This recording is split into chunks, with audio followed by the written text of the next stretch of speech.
Halo semuanya, selamat datang di segmen analisa. Kembali kita update terkait dengan perkembangan kasus diplomat muda Arya Daru Pangayunan. Ini baru aja aku lihat ada beberapa data-data yang terbaru yang disampaikan dari Polda Metro Jaya dalam tayangan Kompas TV di program Dipo Investigasi ya. Justru dengan melihat liputan ini, sepertinya banyak masyarakat yang semakin yakin bahwa ini sih sebenarnya memang nggak mungkin kalau dibilang adalah tidak ada keterlibatan orang lain. Kenapa bisa mengarahnya ke sana? Misalnya kayak handphone nih teman-teman. Ternyata kita bisa lihat di sini ada keterangan juga dari AKBP Ronald Simanjuntak, Kasubit Penmas Bidang Humas Polda Metro Jaya, mengakui pada saat wawancara di Kompas TV bilang bahwa betul pada saat almarhum Arya Daru itu tiba di kantor Kemlu di malam hari itu, memang pada saat dia terekam CCTV yang menyapa juga ada dua satpam di sana, handphone yang dipegang di tangan kirinya itu memang handphone yang sekarang sedang dicari-cari.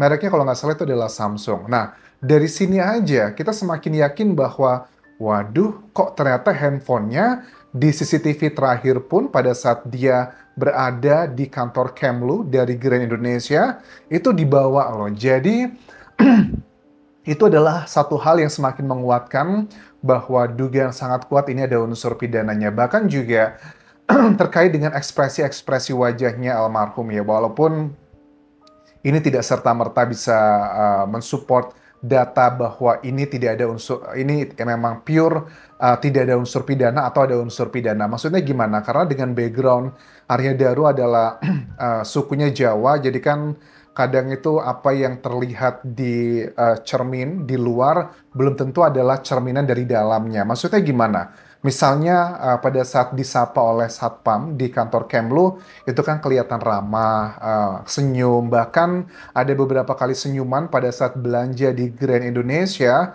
itu juga senyum dengan kasir. Nah itu kan indikasi yang sangat jauh, tidak ada indikasi bahwa dia sedang mau mengakhiri diri sendiri. Oke, kita bahas poin-poinnya di detik-detik pada saat Arya Daru tiba di Grand Indonesia, kemudian sampai dia meninggalkan kantor Kemlunya. Karena ini adalah titik yang krusial, teman-teman. Jadi dari CCTV di Kompas TV ini bahwa pada saat di Grand Indonesia, dia itu tibanya ternyata bareng sama dua saksi lainnya. Kita sudah tahulah nama-nama saksi tersebut. Sudah disebutkan juga dalam press release beberapa waktu lalu adalah Farah dan Dion ya. Jadi dua orang ini adalah rekan sesama PNS yang bekerja di kantor Kemlu juga. CCTV tiba di toko bareng sama Farah dan Dion. Nah, kemudian keterangan dari AKBP Ronald Simanjuntak, istrinya itu mengaku mendapatkan pesan dari Arya Daru bahwa dia itu pergi ke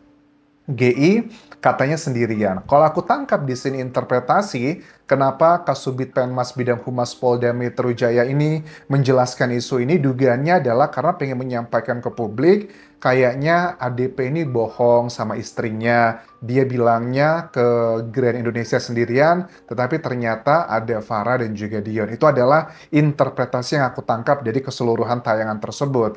Nah, kemudian pada saat ada di sebuah toko, kalau nggak salah ini namanya adalah Uniqlo ya, yang atau H&M, dia itu kan lagi mencari baju. Nah, bajunya itu yang berhubungan dengan istrinya di Jogja nggak sih? Karena kan ada keterangan bahwa ADP itu sempat memfotokan diri pakai baju yang baru, kemudian dikirimkan ke istrinya cocok atau enggak. Tetapi di CCTV yang ditunjukkan dari pihak Polda Metro Jaya ini, itu kan terlihat ada Farah sama Arya Daru itu mencari baju kesannya kayak berduaan. Memang ada Dion, tapi Dion itu memisahkan diri mungkin yang suzon atau husnuzon pasti punya pikiran masing-masing. Tetapi kalau yang pikirannya positif mungkin bilangnya, oh Farah sama Arya Daru, kenapa mereka selalu berdua? Karena butuh pendapat karena Arya Daru nggak ngerti gitu. Tetapi kenapa Dion memisahkan diri? Mungkin dia juga sedang mencari barang sesuatu yang mau dia beli juga.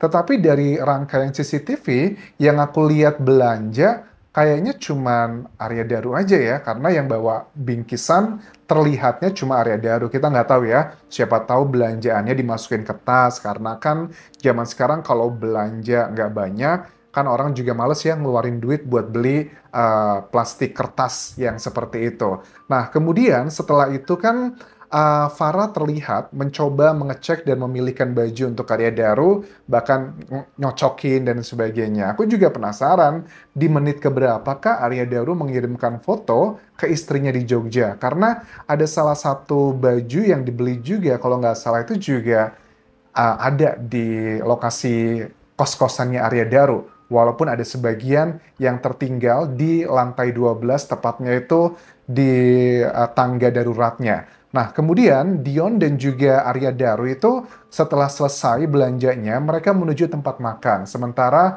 Farahnya sudah berada di lokasi tempat makan tersebut.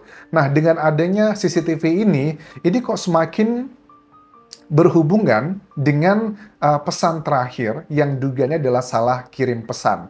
Oke, nanti kita bahas di salah kirim pesan tersebut karena ada beberapa statement disampaikan dari penyidik bahwa mereka mengetahui kapan dugaannya Arya Daru salah mengirim pesan yang dugaannya berhubungan dengan hal sensitif ini. Nah, kemudian Arya Daru itu setelah selesai makan bareng sama dua rekannya, dia terlihat terburu-buru meninggalkan tempat makan. Dia kelihatan jalannya cepat. Tetapi anehnya, dia buru-buru meninggalkan tempat makan. Apakah dia itu ada janjian sama orang lain? Karena setelah itu, CCTV yang ditunjukkan dari Polda Metro Jaya adalah CCTV dia belanja dasi di sebuah toko di Grand Indonesia. Pada saat dia membayar ke kasir, dia masih kelihatan wajahnya senyum sumringah. Tidak ada indikasi dia lagi sedih atau bahkan mau mengucapkan selamat tinggal ke dunia ini. Nah, ekspresi-ekspresi seperti ini itu kan common sense ya, logika berpikir atau common sense, logika umum masyarakat yang menilai bahwa dia nggak kelihatan sedih, dia nggak kelihatan tertekan, habis makan, habis belanja, tapi kok dikategorikan tidak ditemukan unsur pidana. Itu kan salah satu poin yang justru malah semakin meyakinkan masyarakat, kayaknya ada yang nggak beres nih dengan kasus ini. Nah, lanjut lagi, dikatakan di sini bahwa setelah selesai membayar di kasir tersebut, Arya Daru itu kan mengantri taksi. Nah, inilah yang disampaikan dari penyidik Polda Metro Jaya, detik-detik di mana dia itu salah mengirimkan pesan ke istrinya. Dugaannya ini mau dikirimkan ke Farah. Tapi kan ternyata itu salah kirim pesan. Bahkan setelah salah kirim pesan pun, tidak lama dari itu direspon langsung oleh istrinya di Jogja, kurang lebih di pukul 21.17. Dan itu sudah tidak direspon, dan itu adalah detik-detik handphonenya terakhir kali menyala. Pesannya apa sih? Coba kita ingatkan di sini. Ini adalah pesan yang disampaikan terakhir. Udah gitu tadi dramaku sama Pak Sam ini 21.14 ya kita mulainya. Ya wes hitung-hitung istirahat di hotel sehari. Tapi sekarang udah nggak apa-apa kan 21.16. 15.16. Udah nggak apa-apa, ya itu tadi barusan malah curhat soal Mbak Lena. Alhamdulillah, kata Arya Daru ya. Naik apa? Masih maem, ini yang diduga adalah dikirim dari Arya Daru. Dengan adanya CCTV tersebut dicocokkan dengan jam, berarti tentang dugaan jangan-jangan yang ngirim pesan bukanlah Arya Daru, sepertinya sudah mulai terbantahkan dengan data ini. Naik apa? Masih maem. Apakah ini berhubungan, make sense, korelasinya dengan kondisi dua rekannya yang lagi makan pada saat ditinggalkan.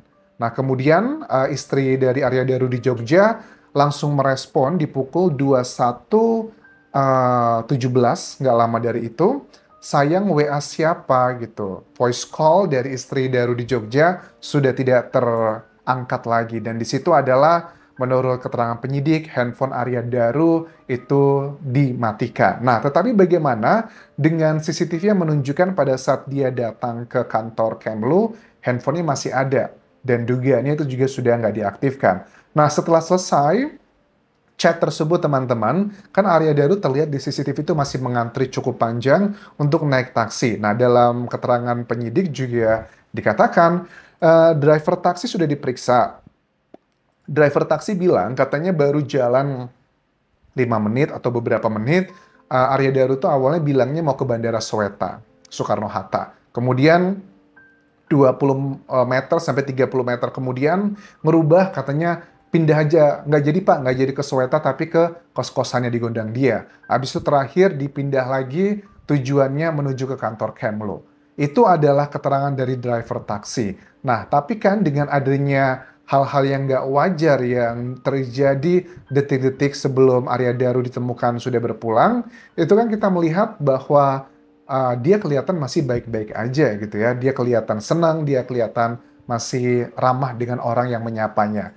Nah, kemudian analisa dari IT menurut penyidik, HP terakhir itu hidupnya pada saat Daru sedang mengantri di taksi yang di Grand Indonesia. Nah, poinnya apa di sini? Apakah Daru, seperti keterangan dari ahli forensik psikologi yang aku tangkap bahwa dugaannya Daru itu malu karena ketahuan atau apapun alasannya, yang pasti kayak malu salah kirim pesan ke istrinya, itu yang ngebuat dia segitu putus asanya. Terus juga ADP kan tiba di kantor Kemlu dan masih pegang HP, tapi kan HP-nya dibilang sudah tidak aktif lagi. Bukankah seharusnya kalau dia ketahuan atau apapun gitu, namanya juga pria kan, pasti akan berusaha menjelaskan ke istrinya. Maaf nih, saya tadi salah kirim pesan A, B, C, dan D. Dan aku juga yakin Ai itu juga belum tentu adalah panggilan sayang. Namanya orang kan punya panggilan masing-masing pada saat sudah dekat. Aku pun juga sama, ada beberapa temanku, teman kerja, aku panggil juga nama panggilannya gitu. Bukan berarti ada hubungan yang gimana-gimana begitu. Jadi menurut aku justru dengan adanya data-data muncul ini, justru semakin ngebuat masyarakat curiga begitu. Nah, kemudian dari tim CCTV, dari tim Dipo Investigasi Kompas TV juga sudah menarasikan di programnya, bilang bahwa kami sudah melihat rekaman CCTV ada dari beberapa kamera di situ mulai pukul 00.35 sampai 05.47 katanya tidak ditemukan kejanggalan. Oke, tidak ditemukan kejanggalan mulai pukul 00.35. Tetapi kan kalau kita lihat dari rangkaian CCTV pada saat Arya Daru tiba di kos-kosan kemudian membuang sampah, itu kan kurang lebih adalah setengah 12 malam. Kecurigaan dari tim kuasa hukumnya Arya Daru itu kan dugaannya ada orang masuk itu pada saat Arya Daru membuang sampah, kemudian ada orang yang sudah masuk ke dalam situ di bawah jam 12 malam. Ya, beda jarak setengah jam dalam case seperti ini itu sangatlah penting sekali. Bagaimana dengan CCTV yang di bawah jam 12 malam?